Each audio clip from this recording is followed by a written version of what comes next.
Good afternoon, everyone. We have a special edition of Breaking into Cybersecurity with some amazing folks. Got introduced to this program from some connections. You gotta love the cybersecurity industry and networking. That's what it's all about. They introduced me to Project Pisces, and as soon as I heard about this project, I really did want to share this with everyone. So today, we're going to introduce Champagne and Mike to talk about Project Pisces and how it's helping improve cybersecurity overall. So first, let's bring Mr. Mike on and then Champagne. Good afternoon, folks. How are you doing? Good. Doing well. Perfect. So, Mike, you're the brainchild behind this. Explain to our audience what Project Pisces is and what was the inspiration behind it. Sure. First of all, happy to be here. It's nice to see you guys. So the inspiration behind it was this. So I've held a lot of roles in, cybersecurity before it was cybersecurity.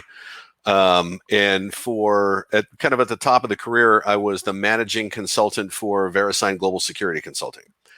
And in that capacity, I was with a lot of Fortune corporations. And then my daughter was born. And if you're going to be dad, you can't go to work on an airplane anymore. So I took a job as the CISO of the city of Seattle.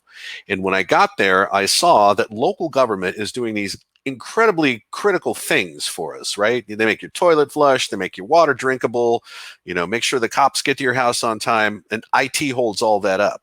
And what I saw was local government, despite the criticality, was buying firewalls and calling it good. Well, it's not good. You need to monitor your networks. And I came from a background where monitoring was a very important thing. So when I got a bunch of grant money and started a project we called PRISM at the time, which turned out to be incredibly bad branding after Ed Snowden rolled over on the NSA, but set that aside.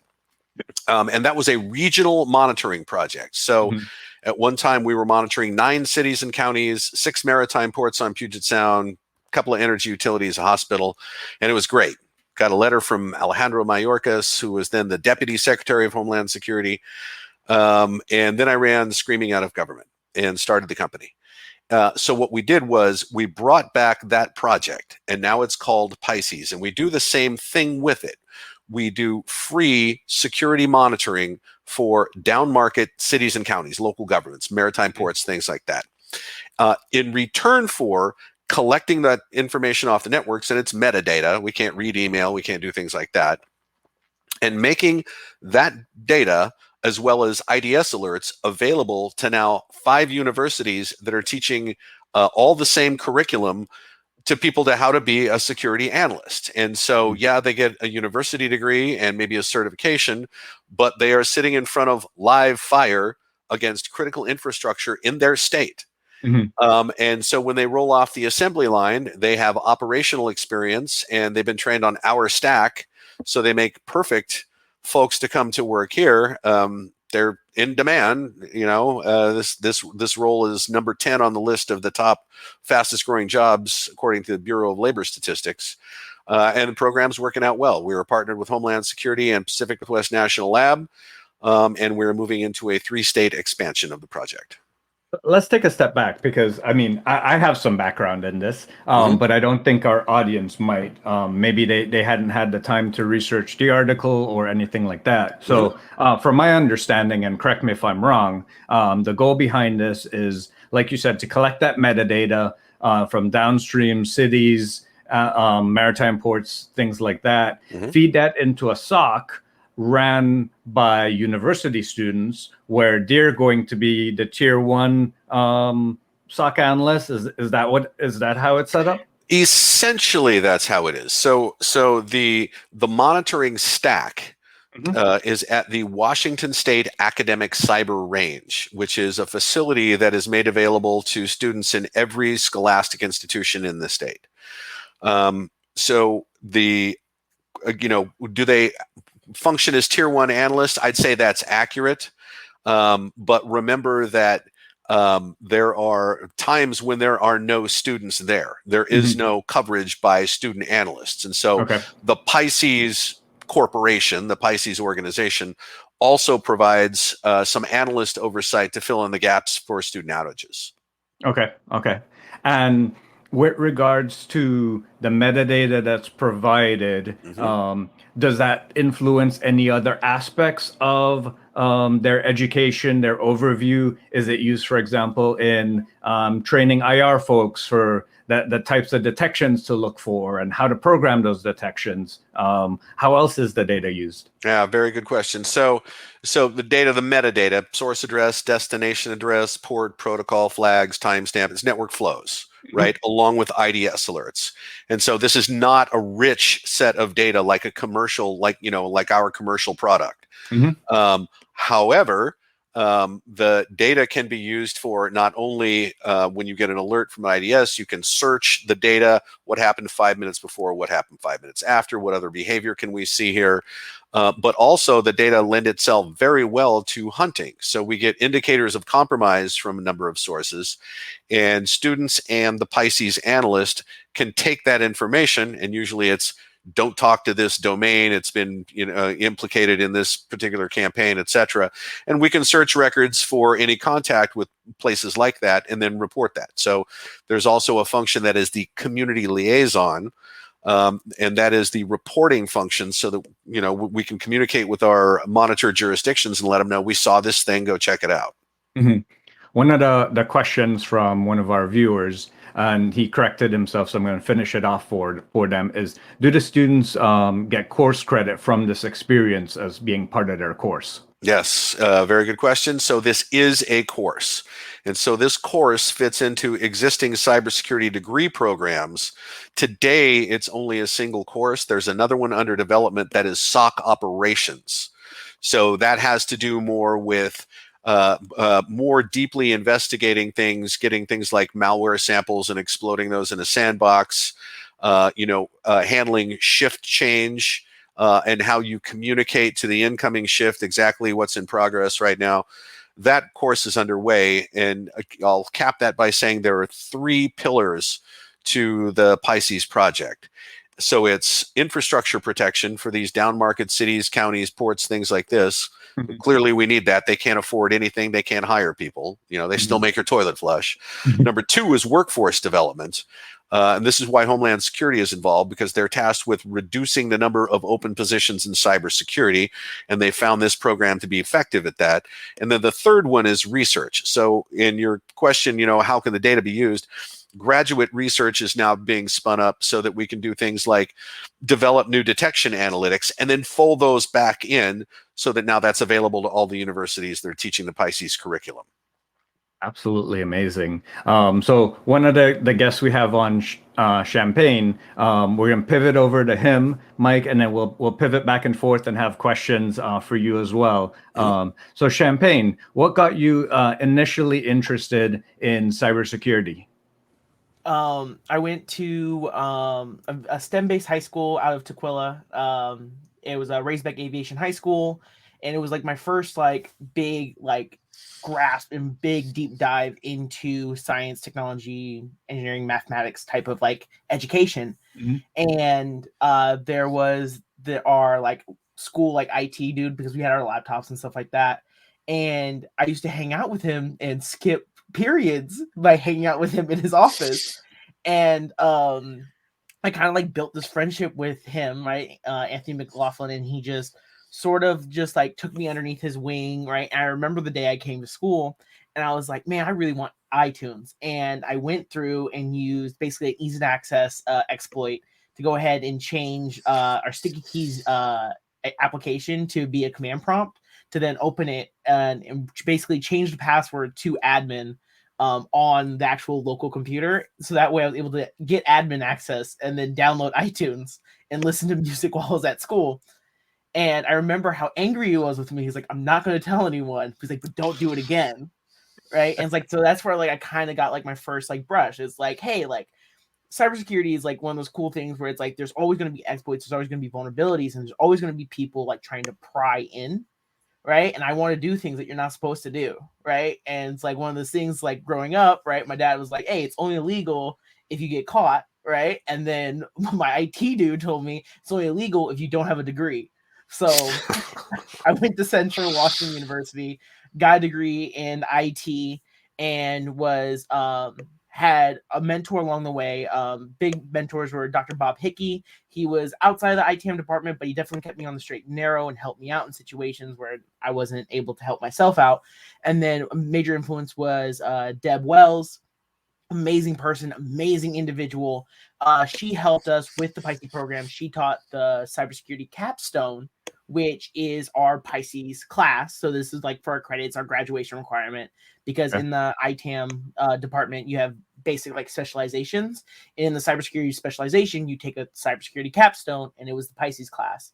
Okay. And that's sort of like how I got into cybersecurity. I remember before I even got hired on at Critical Insight, I had a conversation with MKH, and he basically broke down everything I didn't know, everything I need to learn, and then what I need to do to end up getting a job at Critical Insight.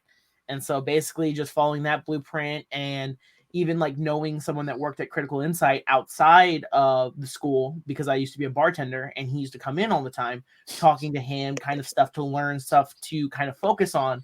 And that way I was able to, when I got the interview, I was able to kind of hone in on certain things because I kind of knew the ins and outs and understanding what I need to know and what I need to learn. So I learned it and was able to apply it in my interview and stuff like that. So that's kind Absolutely of the amazing. overarching theme of getting into cybersecurity and ending up where I am right now. Nice, nice. So let's recall back to your Pisces class, your capstone class. What are some of the things that it focused on, that it taught you, that you might not have seen anywhere else, or you felt like, wow, this is new and novel for you? Raw data. So basically, like, I took a couple classes where it's like I didn't have the most technical background, right? As much as I wanted to have a technical background. Excuse me, but basically, the class allows you to look at like the raw data, like MKH was talking about, and kind of like start to be able to dissect it, right? It's like when you're in a classroom setting, when you're in a sandbox, when you're in a controlled environment, right? It doesn't feel scary, right? You're like, oh, this is cool, right? There's like glitz and glamour and like lights everywhere, like it's super super fun, right? And you're like, oh sweet, I just broke down like 14 computers real quick, right? This with the simulated malware, it's funny, right? But when you're on like the line and you're looking at governmental data, right? You're looking and like, hey, I know that city. Hey, I'm from that city, right? You're like, this is going on in their network. You kind of like take it personal. And I remember like there was a ticket I did, right, where I was looking at like investigation. I can't remember what the exploit was, but I felt super great, right? When MKH came in on the ticket, I was like, oh, we should probably send this to the client. And it's like, it kind of gives you like a badge of confidence. You're like, look at me, right? Like a student, like I found something. And so it's like, it's building the confidence, right? To be an analyst, right? You get the confidence, you get the playground to trial, error, fail, and succeed. And it's like, it's kind of like those wood chips on like the ground, right? Like you can fall and not really hurt yourself, right? In this classroom. And I think that's the biggest thing. Something that I wasn't prepared for, right, was looking at how we ingested data, right? Like looking at how like our collectors work, looking how like certain programs that we use to facilitate the data and kind of organize it in a way that's like visually like accepting, because we can look at all this stuff through a Linux command line and it is not pretty. It's not. It is TCP dumps and grepping and it is ugly, right? But it gets the job done. And so what we were able to learn was how to work on like the GUI interface and like kind of absorb that and trying to see the graphs, the linear, the visualizations and stuff like that. And so those type of tools were very, very new, very complicated, and hurt my head the first time I looked at it the first couple weeks. But then after the 10 weeks of being in the quarter, right, I'm able to navigate through the programs. And then as soon as I get a job, it's not like the tools immediately change, right? We're using the same tool. Mhm. And so it's like, oh, sweet, I learned how to use a hammer. And then guess what? The hammer stayed the hammer, right? It's not like you pick up a hammer and all of a sudden it becomes a drill. You're like, this is way different than what I use. But it's like, it's the real world experience. Because like a lot of times in college, I feel like we're always behind, especially in IT, right? Because that's one of the few fields it's always changing, right? It's like you have to be in the know. You need to know what's going on, right? We have so many exploits that are always happening, and we need to constantly be ahead. And right, and so it's basically finding something that's real world experience and then that's applicable as soon as you get out of school, right? Especially if you're able to get on or work with a company that's willing to work with a college. Like doing that Pisces program severely benefited me and was single-handedly the most beneficial factor from college and directly had a helping hand in my current employment.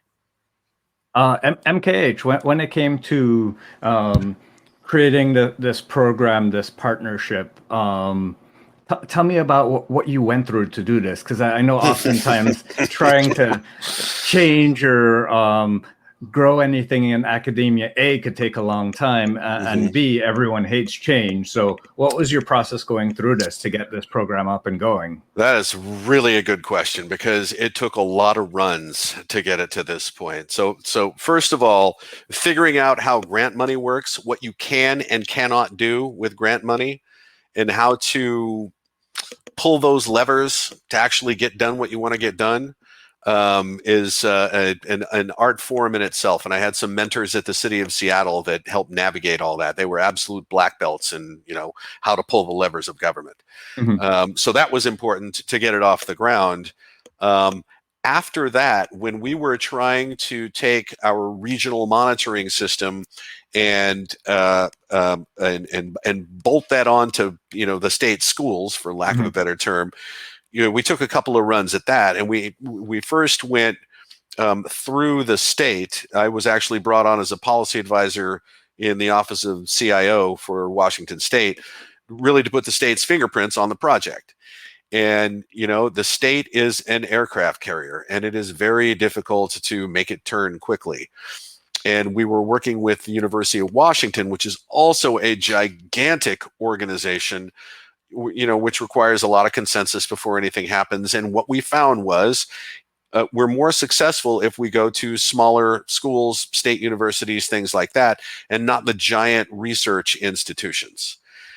So that was a real lesson learned.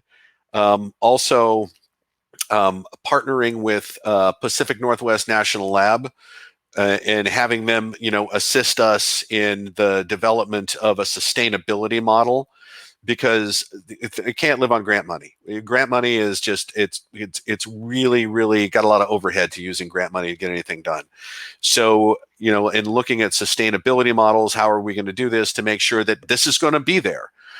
And so, we've landed on a few things. This is the job of Pacific Northwest National Lab in working with us. And so the way that it's kind of started to formulate as a long-term, many-year kind of project, is that the funding and the resources and the support from the Department of Homeland Security, CISA, can be used, as we say, we're going to do a 3-state expansion that can integrate a handful of local governments and 1 or 2 universities in a state. And once that has been demonstrated and the state sees that these people are being hired, they're being employed in place, and that's adding to the tax base of the state, we're going to give the state the option of taking over support for it, because there's break fix required. We got to add capacity, provisioning and deprovisioning students all has to be done centrally. So there's a large body of work that goes with this. And so, the lessons learned along the way over the last 10 years, it's taken 10 years to get here. I think we've aligned with the forces that are actually going to work, and they're going to make this sustainable in the absence of grant money. The last thing we want to become is a tick on the federal government. Yeah, that totally makes sense. And yeah.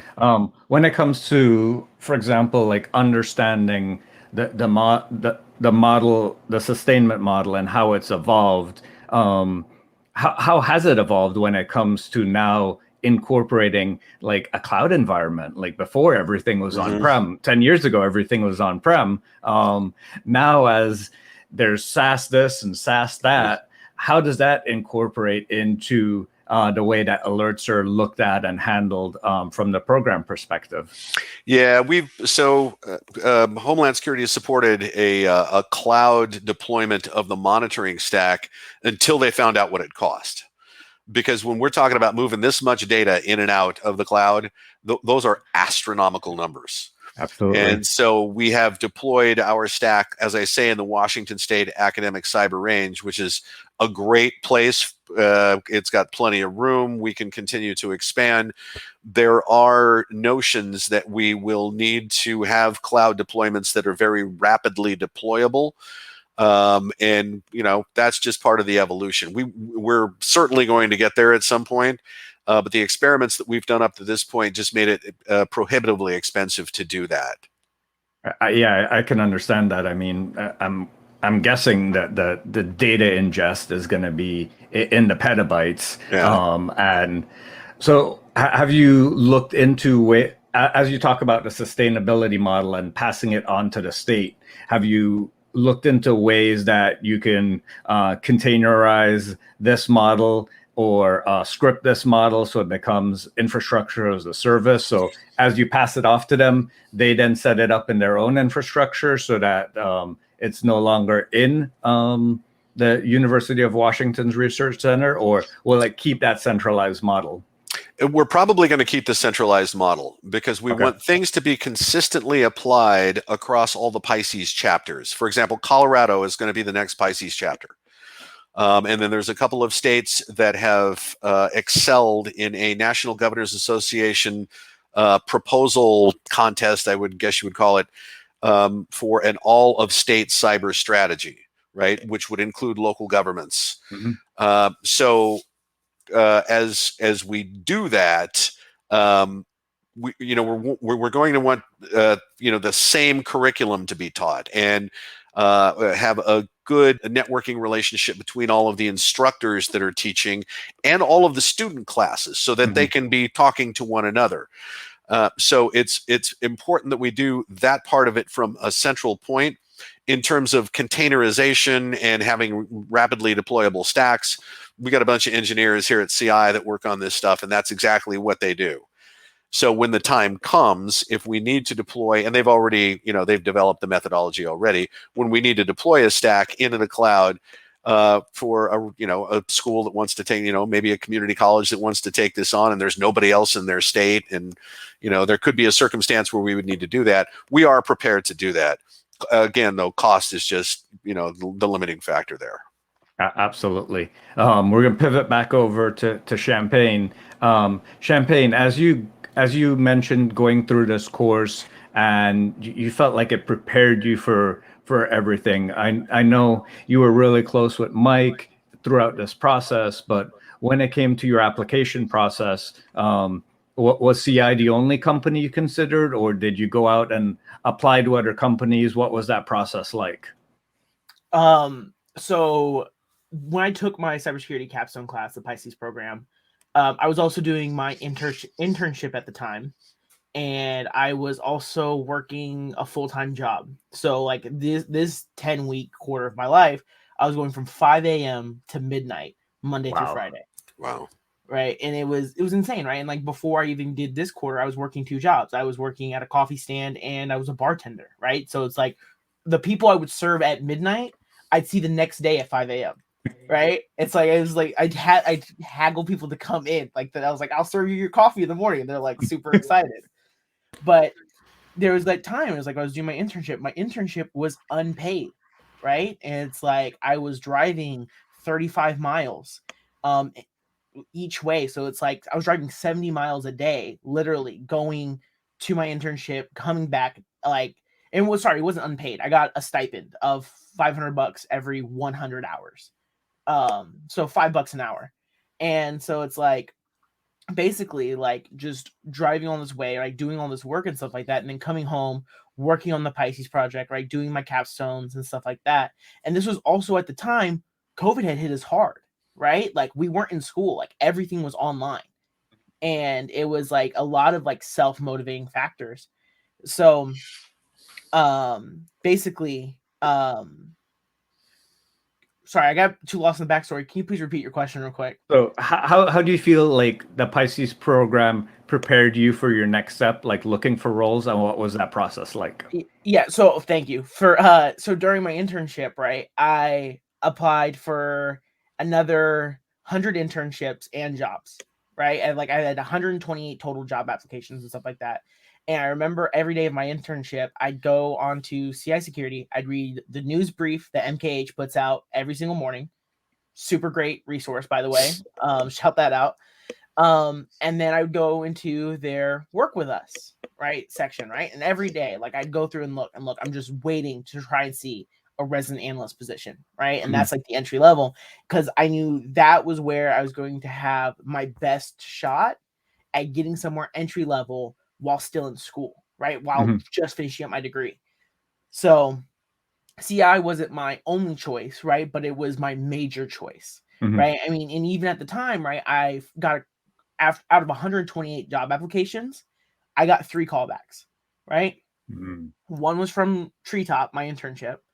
The other one was from Yakima Chief Hops for another internship. And then the third one was from Critical Insight. And and that's what it takes, right? It's like you need to start just knocking on doors and seeing who's going to answer. And Yakima Chief Hops offered me the internship. It was another 10-week internship. I would have did it through my spring quarter, and they called me back 30 minutes before my interview with Critical Insight. And I went, "Hey, can I get a couple days to think on this?" And the lady was rude and went, "No, I need to have a decision right here, right now." And I went, "I'm so sorry. I'm going to have to turn this down. I have an interview in 30 minutes with something that's more in line with my goals and priorities," right? Because it was a software development internship that I somehow got, that I don't have a software development background. And so I turned the lady down and then had the interview with Critical Insight.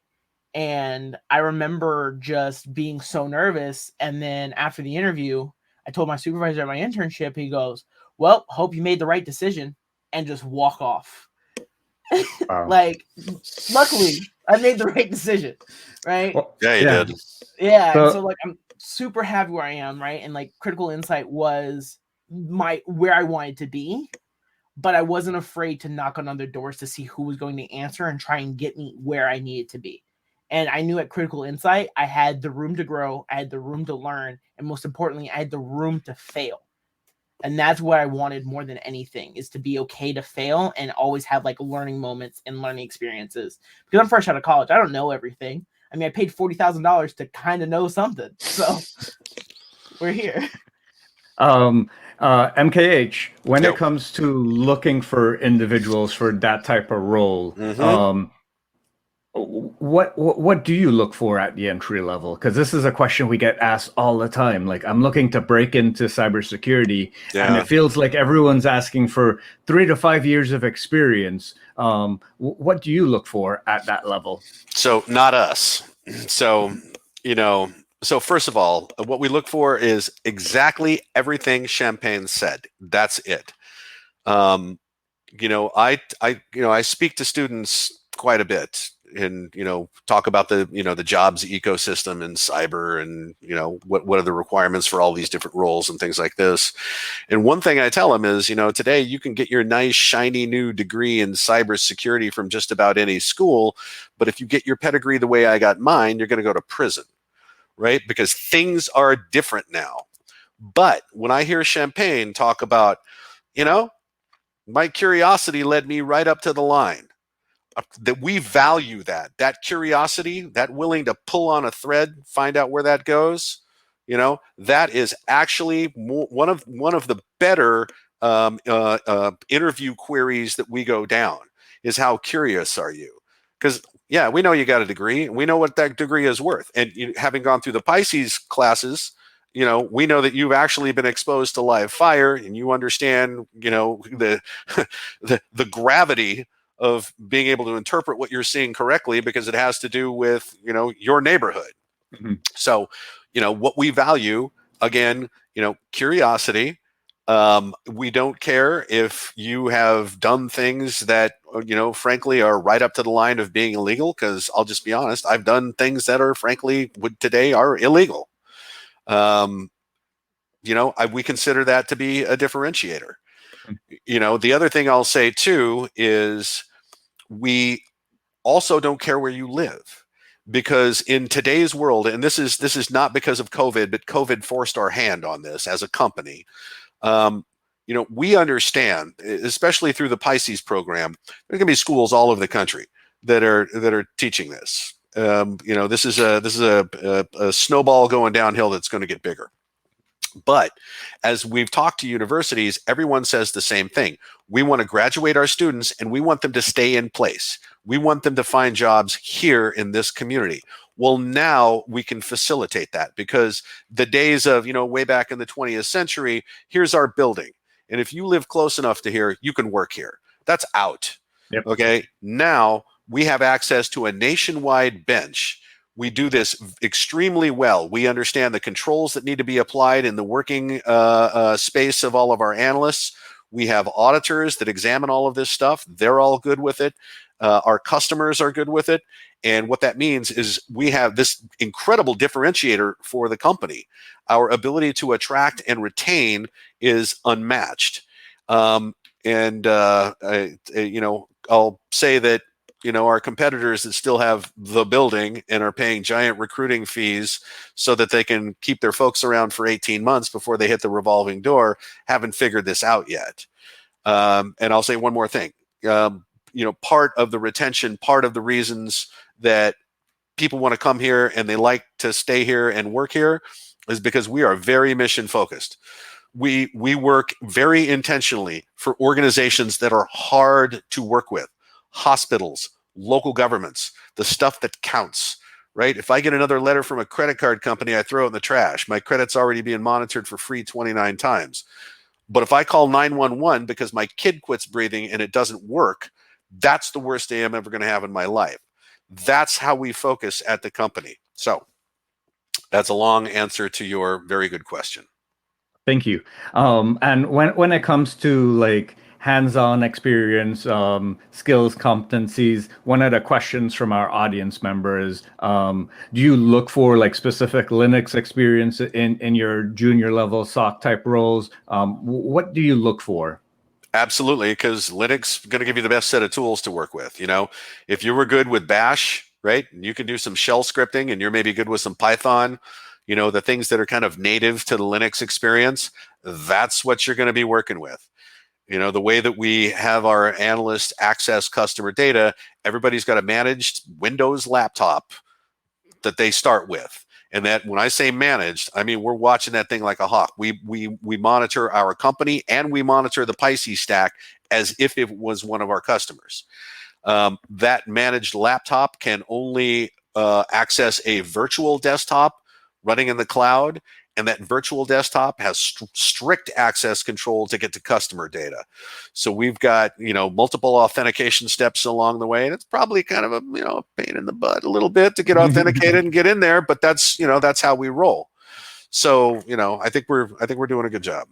Love the Bastion host setup. One of the other questions from Joshua is, what sort of technical questions would you ask an entry-level SOC analyst? And maybe we'll flip this over to Champagne and see how his interview process was and the types of questions that he got asked straight from the source. I got asked some great questions. Man, it's just been a minute. Basically, to touch on that, right? The type of technical questions they're asking you isn't like the horrid developers interview that we've heard about. Like, I've been seeing horror stories about, right? They don't put you in an environment where it's like, hey, do this without Google, right? Basically, the questions that they're trying to ask you is trying to see what knowledge you have about cybersecurity and how serious you are about cybersecurity, right? It's like, one of the questions I got asked, right, was like, what, in your opinion, what's one of the most important pieces of tech when it comes to cybersecurity? And I said IDSs, intrusion detection systems, services that basically were able to detect intrusions, right, rather than immediately stopping it and kind of causing a bad experience for the user, right? And this is also coming from my internship experience, because I was working at a company that only monitored the traffic and stuff like that for 1,300 employees, right? And so if we're having like a malware or something happen to an employee that's trying to make a sale on apples, right? And now they can't do their simple meeting, they can't do any of their workshops, they can't do any of like what they're supposed to do to go ahead and make the company money, right? Then we get in trouble, right? And it's because at the end of the day, what I was told in my internship, security doesn't make money, right? It's like we're the most underappreciated sector of the company, because we get yelled at for when nothing's going on. It's like, why are we paying you if nothing's going on? And then as soon as everything hits the fan, they ask, why are we paying you? Because you didn't stop it when everything hit the fan. And so the type of technical questions, right, they ask you, it's like, do you have experience with Linux, right? I feel like that's more of a broader question, right? Because in my degree, I had experience with Linux, right? I had experience with Kali Linux and penetration tools and running dictionary attacks, man in the middle, John the Ripper, like learning those type of stuff. But I wasn't like in a Linux box every single day, right? I wasn't command scripting. Like, matter of fact, when I first got in, right, and we had to connect to a collector, I asked one of my coworkers, I'm like, man, how do I change my password on this Linux? Because I didn't know the command on how to change my password. And I was rocking a default password for like a week, and they're like, you need to change that. And I was like, all right, perfect. Like, someone tell me. Like, the like major thing is like having that technical curiosity, right? The ability to learn, right? Because I'm gonna be honest, Critical Insight does it really, really nice on their training and everything. They will train you how to do every single thing. Like, you go through what, like 25 hours, 30 hours of Udemy videos, right? Before you even touch a ticket, right? And then as soon as you're done with that, done with the courses and stuff like that, that's when you go in, right? And then that's when you start looking at tickets, right? They have you go through all these gates, right? Where you're like analyzing tickets. You have to pull this different type of data, explain what this is, what kind of products we offer. And so looking at like the technical questions in an interview, their main thing at Critical Insight is what I'm going to speak to is more of your technical experience. What are your opinions, and how much are you able to actually bring to the job, versus then, do you know the difference between what's happening on port 80 and port 69, right? Like, just knowing like all the different ports and stuff like that, because at the end of the day, that stuff's Googleable, right? We can look up this stuff. We can find the information, right? And we can find it quicker than some people can remember it. And so making sure that you have the analytical skills to identify a shell attempt, right? Identify a threat, identify a cross-site scripting exploit, right? Knowing and being able to find the information and be able to analyze what is a problem and what's normal traffic is more important than anything else that I was asked, right? It's just making sure that I have the ability to learn. Okay. MKH, from your point of view, like what do you look for in the next generation? And you mentioned that 18-month revolving door of junior talent coming in and leaving. And what do you do to keep them engaged, keep them longer, keep them growing and developing? Yeah, great question. So that 18-month revolving door, that's our competitors. That's not us. We have this abnormal retention rate. And one of the reasons is, and you hit on it right there, Chris, making sure that we're providing career development paths that lead in a lot of different directions. Yes, you can come as an analyst, and what Champagne said was exactly right. You come in as a resident analyst, you're given a number of gates to hit. It doesn't matter if you hit your gates in a week. As soon as you do, you're promoted to analyst, right? So we have very, very specific ways where you advance as an analyst to a lead analyst and, to a supervisor or whatever. But because the company, right, Critical Insight has managed and professional services, right? We're the company that you can pitch the whole security problem over the fence to, and we know what to do. So we have this incredible consulting division. There are roles that, for example, build the hardware, the collectors that we ship out to our customers that hoover up all the events, right? Send it to the SOC analysts. We have to have communication people that are very nice people that are in communication with the customers when something is going wrong and we're helping them work through an incident. So we provide all those paths. We have one person in the company who's had 5 different roles, and he's knocked them all out of the park. He's been an analyst. He's been a communications person. He's been a provisioning engineer. He's been a sales engineer. And now he's in a new role that we've created called security strategist.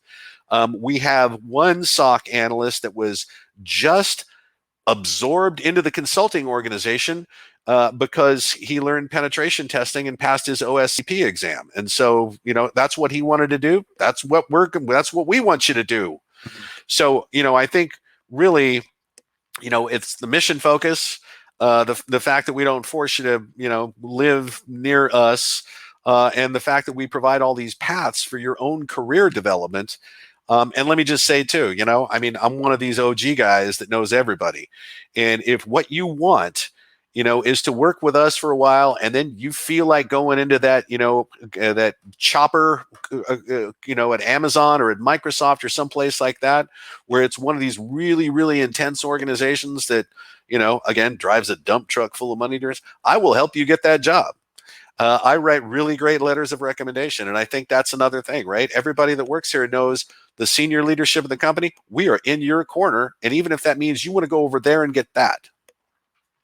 Perfect. And then when it comes to, for example, Project Pisces, working with the universities, keeping that talent locally in those states, in those regions, how have you helped them work with local companies to try to keep the talent there, to keep the tax revenue there for those universities? Well, I mean, it's in that we don't force them to move, right? When somebody's going to school at a university, it's because they like being there. I mean, that's one of the reasons. Mm-hmm. Setting aside that I went to USC in LA, that's an outlier.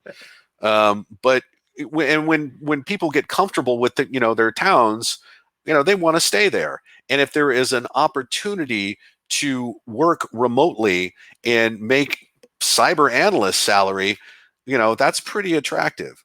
There are also the local businesses that are not as at the table, I will say, as hiring analysts.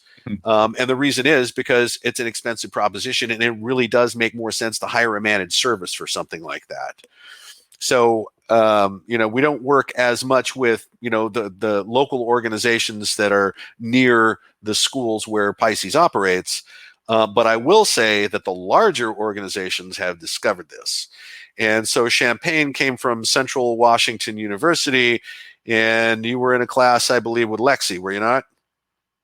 Yes, I believe so. Right. So Lexi just got hired by Rapid7, right? So, the secret's out. We are producing high quality practitioners here. They are entry level, but they ascend immediately because I think we've cracked the code here on how to create the cream of the crop that the country needs. We have Mr. Mike Jones saying good afternoon, and then we have Mr. Josh saying that he will be looking you up right after this.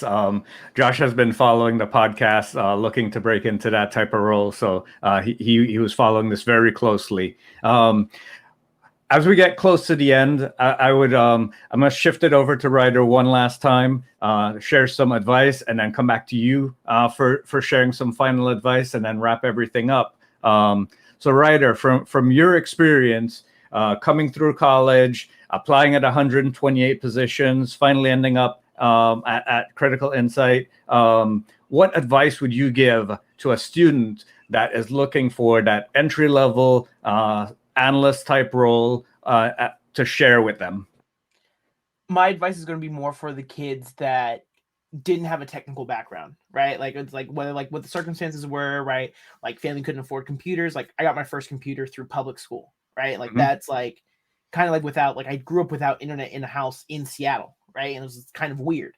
But the main advice I have, get your certificates, right?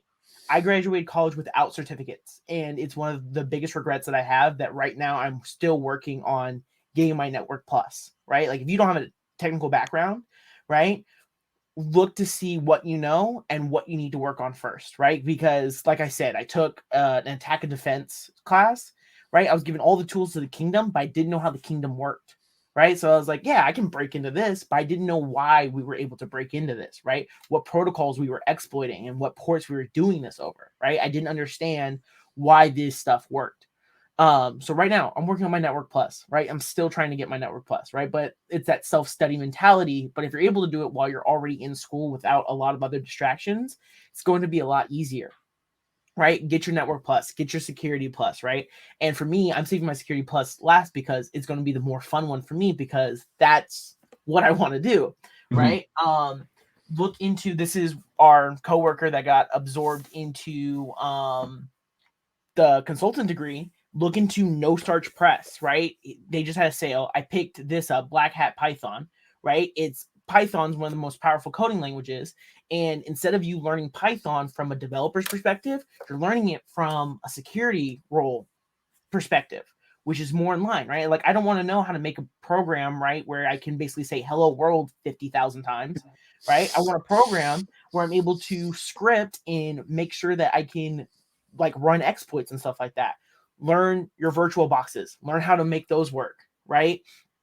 Learn like any type of like scripting that you can do, because scripting is very, very easy, right? Whether you do it through PowerShell or Bash or Python, learn how to script. That's super, super important that I didn't know getting into this, right? And so it's like, it's those type of things that are super, super helpful. Find free resources, Reddit, Twitter, Discord, right? Like there's so many different places where you can find mentors, you can find resources, right? I'm trying to look into getting into bug bounty programs, right? And that's just something just to super help me learn how exploits look in Wireshark, right? Because like Wireshark's in a controlled environment looks way different than when you're looking at live data. Let me tell you that. And so understanding those type of things seem super, super simple, right? And seem kind of like no-brainers is something that wasn't apparent to someone like me without a technical background. So get your certs. They may seem like a lot, but you can get them on Afterpay for $30 a week for a year.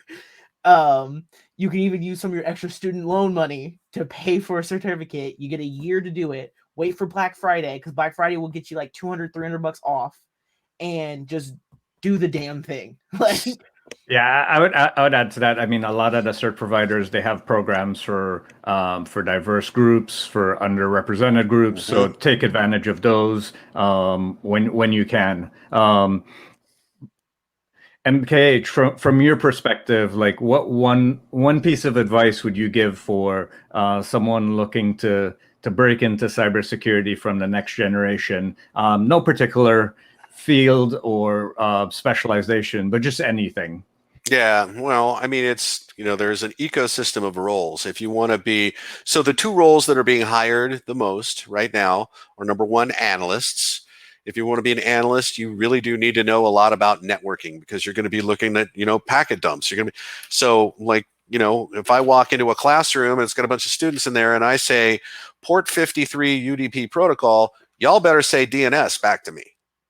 Right. So you need to, the knowledge of what port runs what service, and then kind of how all this stuff is fitting together. And not at a very deep level, but you need some familiarity with ports, protocols, and things like that. Secondarily, and more importantly, I would say, because we value curiosity, we value people who are self-starters, things like that, have a home network and experiment with it. Deploy these things on your network. As Champagne is talking about, get your virtual boxes work. Yeah, do that. Do that at home. If you don't have the kind of resources for stuff like that, maybe your school has provided, a range, a cyber range or something like that. They're likely someplace where you can get some stuff to beat on for a while, but beat on stuff for real. If your school's got a place where you can safely, practice breaking into computers, that's a real good activity to engage in. All right. So that's analyst. Right. That's more the technical side. Maybe that's getting things like penetration tester, offensive security. Penetration testers are not hired to that level. That's the kind of sexy thing everybody thinks they want to be. I want to be a break-in artist, offensive security. No, the requirement is every organization has to conduct a penetration test once a year, right? Would you hire a plumber to be on staff? No, right? Why? Because the drain clogs once a year. So, penetration testers are not scooped up that much, although there are very specialty organizations that do. The other one, aside from analyst, is auditor. An auditor needs different skill sets. That's the kind of person that ends up as a consultant, and you assess organizations against standards of practice and regulatory frameworks and things like that. Here's how it works. And I'm really sugarcoating this. You show up, you got a big checklist, says here, you have to have a firewall. Do you have a firewall? Can you prove that? Okay, check. That's how auditors work. But one of the key skill sets there is not so much, yes, you need to have a knowledge of how the regulatory requirements, are applied to the organization you're assessing. You need to be a writer and a communicator, because when you're sitting across the table from someone, they need to think you're the smartest person in the room, and how you communicate has everything to do with that.